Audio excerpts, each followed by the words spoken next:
ito ang katotohanan na ang mga babae ay distraction.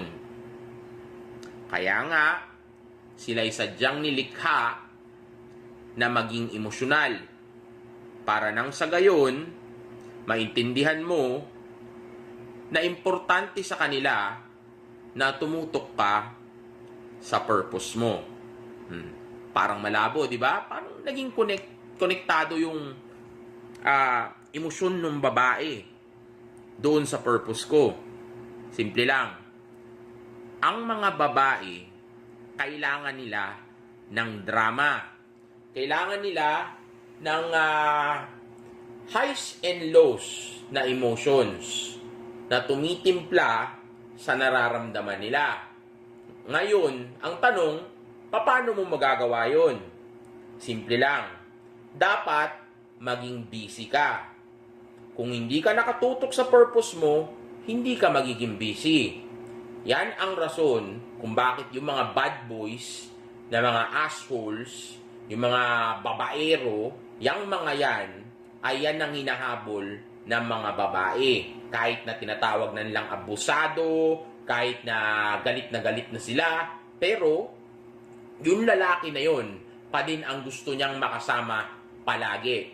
Bakit? Di ba umaabot pa nga sa punto na yung babae na yun, tinatapon yung mga nice guys, yung mga mas mabubuti para lang doon sa ganung klaseng lalaki? Di ba? Isa ka sa mga nabiktima nun? Bakit? Simple lang. Dahil sa emotions. Dahil sa sex. Dahil sa nararamdaman niya. Dahil mga G's, gaya ng sinasabi ko sa inyo, walang tatalo sa validational sex kumpara sa transactional sex.